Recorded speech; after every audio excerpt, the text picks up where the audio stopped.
हरे Krishna everyone. So last lecture में हमने complete करा था एसेंशियल ग्रामर का चैप्टर 3 आवर नेशनल एंथम। हमने वो पूरा चैप्टर रीड करा था और उसे समझा था। नाउ इन दिस लेक्चर हम उसका एक्सरसाइज कंप्लीट करेंगे।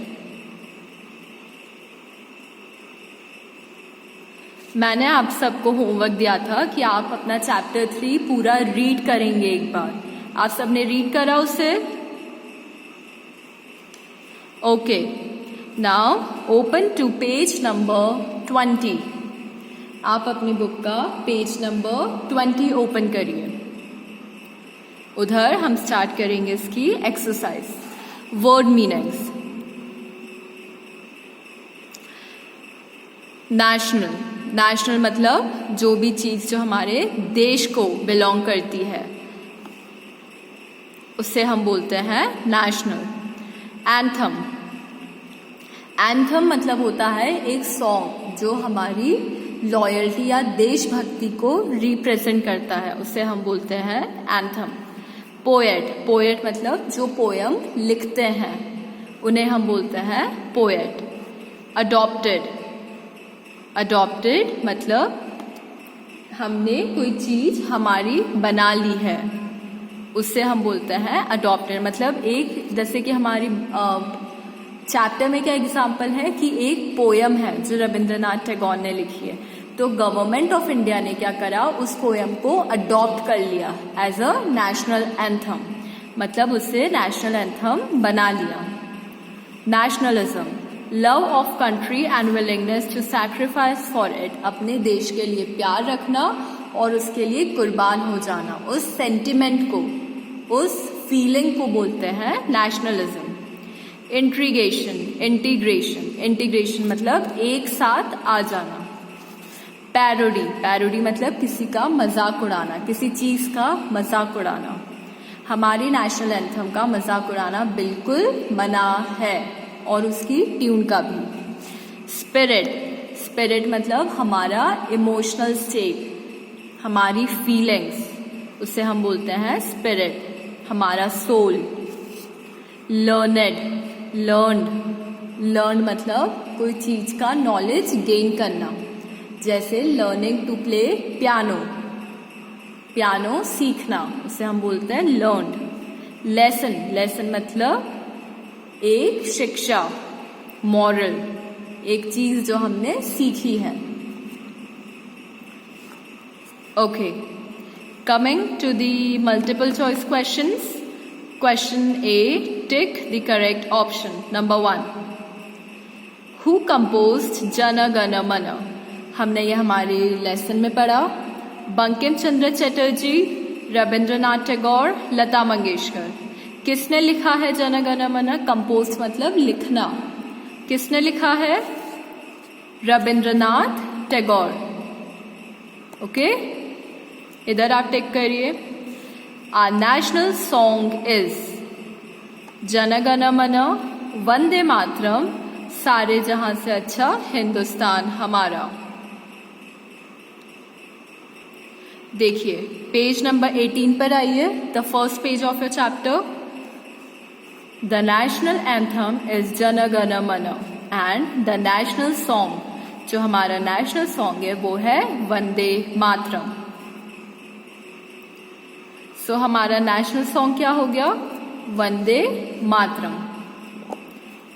Question B, tick for the right and cross for the wrong statements. Number 1, our national anthem and national song is the same. क्या ये सही है?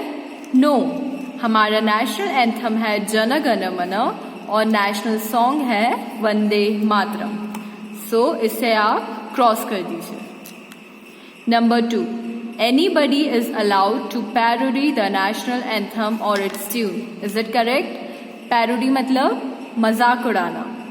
क्या किसी को भी ये चीज अलाउड है करना कि वो हमारे नेशनल एंथम का मजाक उड़ाए? नो, बिल्कुल भी नहीं।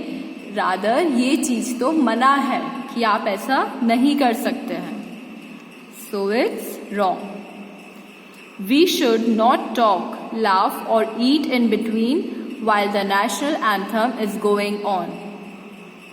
देखिए पेज नंबर 19 पर, we should not talk, laugh or eat in between while the national anthem is going on. So आप इसके सामने राइट टिक कर दीजिए, ये स्टेटमेंट सही है. Last, most national anthems reflect the spirit of nationalism. मतलब जो सारी नेशनल एंथम्स होती है अलग अलग कंट्री की, वो अपनी देशभक्ति को रिप्रेजेंट करती है. Spirit of nationalism. क्या ये सेंटेंस सही है? देखिए पेज नंबर 19 पर आइए. Most national anthems reflect the spirit of nationalism. Correct?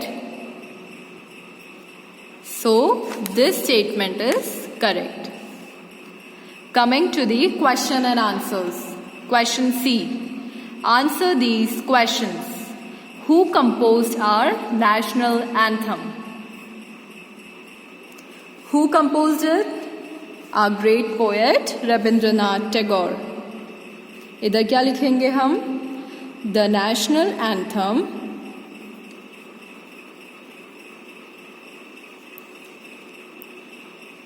was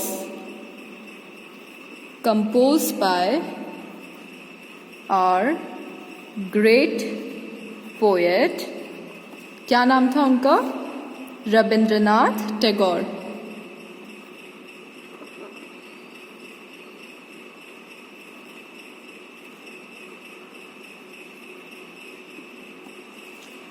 The national anthem was composed by our great poet Rabindranath Tagore. Question 2. Why did the government of India adopt Jana Gana Mana as our national anthem? देखिए, come to page number 18. The government of India adopted it as our national anthem because it reflects the feelings of nationalism and our national integration.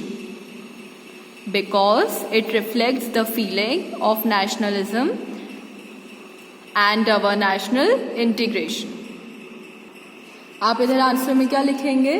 The government of India adopted Jana Gana Mana as our national anthem because it reflects the feelings of nationalism and our national integration. Integration मतलब एकता, हमारे पूरी देश की एकता. The government of India adopted Jana Gana Mana as our national anthem because it reflects the feelings of nationalism and our national integration. Question 3. When is our national anthem sung? देखिए, come to page number 19. Our national anthem is sung on the national festivals. Also, all the government functions are preceded and followed by the national anthem. Moreover, the national anthem is sung by the school children on all functions. आपका answer है इधर से ले तक इधर तक. कौन सा क्वेश्चन है ये? ये है आपका आंसर नंबर 3. ओके, ये पूरा 4 लाइन्स. उधर जगह नहीं है तो मैं उधर नहीं लिख पाऊंगी. आपको ये पूरा अपनी कॉपी में लिखना है. ओके, आप इधर लिख दीजिए answer on page number 19. Question 4. Is the national anthem sung by every Indian? देखिए पेज नंबर 19 पर आइए. Page number 19. Is the national anthem sung by every Indian? इसका answer, when we hear the tune of national anthem we should sing it. आप answer में क्या लिखेंगे? Yes, national anthem can be sung by every Indian. When we hear the tune of national anthem we should sing it, but no one is allowed to parody the national anthem or its tune। आप answer में क्या लिखेंगे? Yes, national anthem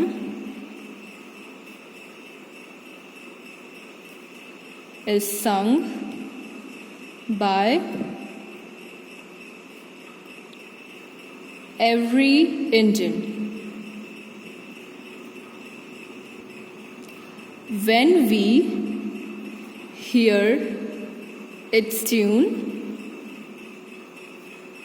we should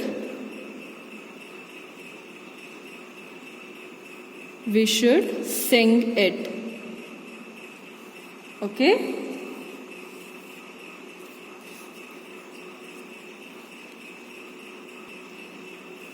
But no one is allowed to parody it। parody it means उसका मजाक उड़ाना किसी को भी अलाउड नहीं है। Okay, last question 5, which rules should be followed while singing the national anthem। देखिए, आप सब आइए पेज नंबर 19 पर। इधर से आपका आंसर स्टार्ट होगा। We should stand in attention while singing the national anthem or even if the tune is being played। Also, we should not talk, laugh or eat in between while the national anthem is going on। Okay? इधर तक है आपका answer 5। इधर से ले तक इधर तक ये 4 लाइन्स। ओके, और आप इधर स्पेस नहीं है तो इधर लिख देंगे आंसर ऑन पेज नंबर 19 और कॉपी में आप इसका पूरा आंसर लिखेंगे। Okay, this finishes our exercise of chapter number 3। अब आपको कॉपी में क्या करना है? आपको कॉपी में हेडिंग डालनी है चैप्टर नंबर 3। आपको द वर्ड मीनिंग्स लिखने हैं, ये सारे। आपको MCQ क्वेश्चंस नहीं करने हैं, आपको ये करना है कॉपी में, ये नहीं करना। आपको टिक द करेक्ट ऑप्शन, ये भी कॉपी में करना है और आंसर दी क्वेश्चंस। ये देखिए, आंसर दी क्वेश्चंस, ये वाले भी आपको 5 क्वेश्चन कॉपी में और उसके आंसर्स लिखने हैं। Okay, word meanings, tick and wrong and question and answers. Okay students,